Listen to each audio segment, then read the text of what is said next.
வணக்கத்துடன் pepper and salt news என்கின்ற இந்த வலையொலியில் உங்களை சந்திப்பதில் நான் மகிழ்ச்சி அடைகின்றேன். உலகத்தில் எந்த பகுதியில் பார்த்தாலும் பெண்கள் மீது நடந்து கொண்டிருக்கக்கூடிய பாலியல் சார்ந்த அந்த வன்முறைகள் உண்மையிலே மனது பதபதைக்கத்தான் செய்கின்றன. பல நேரங்களில் அது இந்தியாவில் நடக்கிறது, தமிழ்நாட்டில் நடக்கிறது என்று நாம் நினைத்து கொண்டிருக்கக்கூடிய ஒரு சூழலில் பரவலாக பல நாடுகளில் அல்லது அறிவு வளர்ந்த நாடுகள் பலவற்றில் இந்த பெண்கள் மீதான அத்துமீறல்கள் தொடர்ந்து கொண்டுதான் இருக்கின்றன. அதிலும் சில நேரங்களில் அந்த பெண்கள் அழிக்கப்படுகின்ற காட்சிகள் மிகப்பெரிய கொடூரமாக இருக்கிறது. அப்படித்தான் அமெரிக்காவில் ஒரு சம்பவம் நடைபெற்றிருக்கின்றது. அந்த சம்பவத்தின் பின்னணியில் என்ன நடந்தது என்பதை தற்பொழுதுதான் காவல்துறை கண்டுபிடித்து நீதிமன்றத்தில் அந்த அறிக்கையை சமர்ப்பித்திருக்கிறது. அந்த அறிக்கையை பார்க்கின்ற பொழுது அல்லது படிக்கின்ற பொழுது நம்மை அறியாமலே நம்முடைய கரங்கள் அதை எப்படியாவது அவனை கொன்றுவிட, அந்த குற்றவாளியை அழித்துவிட வேண்டும் என்கின்ற எண்ணத்தை மனதிற்குள் கொண்டு வந்து நிறுத்துகின்றது. அந்த மரணத்தை தழுவிய சகோதரி அமெரிக்காவை சார்ந்தவள். அவள் யார் என்ன என்கின்ற விடயம் நமக்கு தெரியாது. ஆனால் ஒரு பெண்ணுக்கு இவ்வளவு கொடூரம் நடந்திருக்கிறது என்பதை நினைக்கின்ற பொழுது நம்மை அறியாமல் நம் மனதிற்குள் ஒரு கோபம் வருகிறது. அந்த கோபத்தின் வெளிப்பாடு மட்டும்தான் இந்த காணொளி. அமெரிக்காவில் டெக்சாஸ் மாகாணத்தில் நடந்த ஒரு சம்பவம். அது இப்பொழுதல்ல, ஒரு 8-9 மாதத்திற்கு முன்பு நடந்த ஒரு சம்பவம். அந்த சம்பவத்தில் என்ன நடந்தது என்பதை ஜிம் மேக்டோனல் என்கின்ற அந்த டெக்சாஸ் மாநிலத்தில் இருக்கக்கூடிய உயர் காவல்துறை அதிகாரி அது சார்ந்த செய்திகளை வெளியே சொல்லியிருக்கிறார். நீதிமன்றத்திலும் அதை தாக்கல் செய்திருக்கிறார். அப்படி தாக்கல் செய்த பின்புதான் அதற்குள்ள வீரியம் நமக்கு தெரிய ஆரம்பித்தது. பாடகர் ஒருவர், அதாவது அமெரிக்கா போன்ற மேல்நாடுகளில் இந்த பாப் பாடகர்கள் உண்டு. இவர்கள் பாடினாலே மக்கள் திரண்டு அவர்கள் பின்னால் ஆடி பாடி மகிழக்கூடிய களங்களை பார்த்திருக்கிறோம். உண்மையிலே நீங்கள் மைக்கேல் ஜாக்சன் கூட ஏறக்குறை அதே வரிசையில் வரக்கூடியவர் தான்.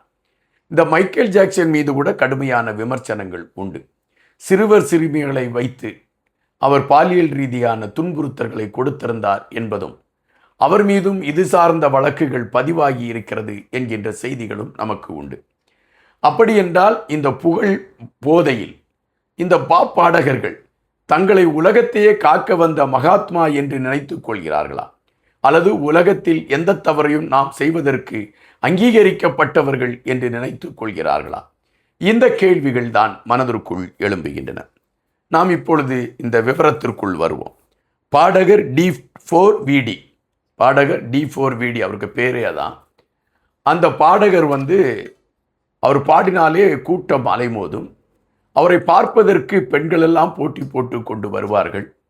அப்படி வந்திருக்கக்கூடிய பெண்களிடம் பாலியல் ரீதியான துன்புறுத்தல்களை இவர் மேற்கொண்டிருக்கிறார் என்கின்ற செய்தி உறுதிப்படுத்தப்படுகிறது. இந்த செய்தி உறுதிப்படுத்தப்படுகின்ற பொழுது இவர் மீது வழக்கு பதிவாகிறது. அந்த வழக்கு பதிவாகின்ற பொழுது அதற்கு இப்பொழுது ஒரு வழக்கு பதிவாகின்றது, அதற்கான சாட்சி தேவை. அப்ப நேரடியாக பார்த்த சாட்சி, ஐ விட்னஸ் செலஸ்டி ரிவாஸ் என்கின்ற ஒரு சிறுமி நேரடி சாட்சியாக மாறுகிறார். அவள்தான் இங்கு என்னென்ன நடந்தது என்பதை கண்ணால் பார்த்திருக்கிறேன் என்பது அந்த சிறுமியோட சாட்சி. எனவே இந்த சிறுமியின் சாட்சியை மையப்படுத்தி தான் இந்த பாடகர் மீது வழக்கு பதிவாகியிருக்கிறது. இந்த வழக்கு வேகம் கொள்ள தொடங்குகிறது. அப்படி என்றால் இந்த சிறுமி அந்த சாட்சியத்தில் நிலைத்து நின்று விட்டால் தன்னுடைய புகழுக்கும் பேருக்கும் அவப்பேர் ஏற்பட்டுவிடும் என்ற பயம் இந்த பாடகருக்கு. எனவே பல முயற்சிகள் எடுக்கப்படுகிறது. எடுக்கப்பட்டும் அந்த சிறுமியை இவருக்கு சாதகமாக திருப்ப முடியவில்லை. எனவே இந்த விசாரணைகள் நடந்து கொண்டிருக்கக்கூடிய காரணத்தினால் காவல்துறை இந்த பாடகரை கைதும் செய்யவில்லை. காவல்துறையை பொறுத்த மட்டில் ஒரு புகழ்பெற்ற பாடகர், இவர் மீது பொறாமையின் காரணமாக இது போன்ற பொய் புகார்கள் எடுத்து வைத்திருக்கலாம், எனவே நாம் உடனடியாக நடவடிக்கை எடுக்க முடியாது என்கின்ற அடிப்படையில் காவல்துறை விசாரணை என்கின்ற களத்திற்குள் சென்று விடுகிறது. இந்த சிறுமியை தன்னுடைய கட்டுப்பாட்டுக்குள் எடுக்கக்கூடிய ஒரு நகர்வுகளை இந்த மனிதன் எடுக்கிறார். எடுத்து இந்த சிறுமிக்கு பல மிரட்டல்கள் விடுக்கப்படுகிறது. ஒரு கட்டத்தில் ஒரு காரில் இந்த சிறுமியை அழைத்து கொண்டு சென்று இவள் மீது பாலியல் வன்கொடுமை நடத்தப்பட்டிருக்கிறது.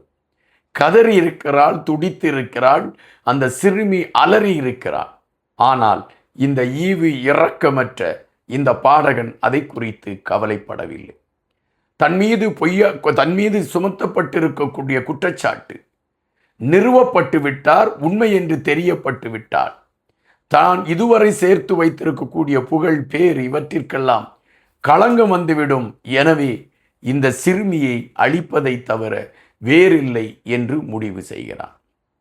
முடிவு செய்து அந்த சிறுமியை துண்டு துண்டாக வெட்டி, அவளை பாலியல் வன்கொடுமை செய்து அதன் பின்பு அவளை துண்டு துண்டாக வெட்டி, அவளுடைய கழுத்தை தனியாக வெட்டி எடுத்து அதை ஒரு பையிலே போட்டு வைத்து, அவளுடைய உடலை துண்டு துண்டாக வெட்டி ஒவ்வொரு பையிலும் என்று அவளை இஞ்சி இஞ்சாக அந்த சிறுமியை அழித்திருக்கிறான் இந்த கொடூரன். ஆனால் அந்த சிறுமிக்கு காணவில்லை. அந்த சிறுமி என்னவானால் என்கின்ற கேள்விகள் எழுப்பப்பட்டு கொண்டே இருந்தன. ஆனால் காவல்துறை அதற்கு சரியான பதிலை எடுத்து வைக்க முடியாத ஒரு நிலைமை நீடித்து கொண்டு இருந்தது. எனவே காவல்துறை என்ன செய்யலாம் என்று நாங்கள் ஆதாரங்களை தேடுகிறோம் என்ற களத்தில் காவல்துறை அமைதியாகிவிட்டது. ஆனால் 8-9 மாதங்களுக்கு பின்பு இந்த கொடூரன் அந்த சிறுமியை என்னெல்லாம் செய்தான் என்கின்ற விடயத்தை ஆதாரத்தோடு காவல்துறை கையில் எடுத்திருக்கிறது. இந்த ஆதாரங்களை நீதிமன்றத்தில் காவல்துறை கொடுத்த பின்புதான் மக்களுக்கே இவன் இவ்வளவு கொடூரங்களை செய்திருக்கிறானா என்ற கேள்வி எழும்ப ஆரம்பித்திருக்கிறது. இப்பொழுது வழக்கு நீதிமன்றத்தில் இருக்கிறது. இந்த வழக்கில் என்ன தீர்ப்பு வரும் என்கின்ற கேள்வி ஒருபுறம் இருக்கக்கூடிய அதே சூழலில் அந்த மரணம் அடைந்த அந்த சகோதரி அந்த மரண வாயிலில் நிற்கக்கூடிய அந்த நேரத்தில் எவ்வளவு தவித்திருப்பாள். எத்தனை இறைகளையெல்லாம் கூப்பிட்டு என்னை காப்பாற்ற வாருங்கள் என்று அழைத்திருப்பாள். அந்த அழுகுரலை கேட்டும் இறங்காத இறைகள் இருந்திருக்கத்தானே செய்கிறார்கள். இது அந்த சிறுமிக்கு மட்டும் நடந்ததல்ல. ஒவ்வொரு நாட்டிலும் ஒவ்வொரு களங்களிலும் இதுபோன்று பெண்கள் மீது பாலியல் ரீதியான வன்கொடுமைகளும் அவர்களை அழிக்கக்கூடிய நிகழ்வுகளும் தொடர்ந்து கொண்டுதான் இருக்கின்றன. சமூகத்தில் நாம் அவர்களுக்கு சமூக அந்தஸ்து கொடுத்து விட்டோம், சரிசமமாக பெண்களை பார்க்கிறோம் என்று மார்பு தட்டி கொண்டால் கூட இதுவரை ஒவ்வொரு நாளும் பெண்கள் மீது நடைபெற்று கொண்டிருக்கக்கூடிய இந்த பாலியல் வன்கொடுமை தொடர்ந்து கொண்டுதான் இருக்கிறது என்பதுதான் வருத்தமான பதிவு.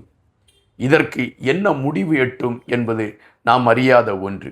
நாம் காட்டு கத்தல் கத்தலாம், இந்த பெண்கள் பாதுகாக்கப்பட வேண்டும் என்று நாம் காட்டு கத்தல் கத்தலாம். ஆனால் சட்டத்தை கையில் வைத்திருக்கக்கூடியவர்கள், நீதியை கையில் வைத்திருக்கக்கூடியவர்கள், பாதுகாப்பை கையில் வைத்திருக்கக்கூடியவர்கள் செவிடர்களாக இருக்கக்கூடிய சூழலில் இதுபோன்று பல சகோதரிகள் கண்ணீரில் அழியக்கூடிய நிலைமைதான் தொடர்ந்து கொண்டிருக்கிறது என்பதுதான் வேதனையான பதிவாக இருக்கிறது. நன்றியுடன் இன்பா.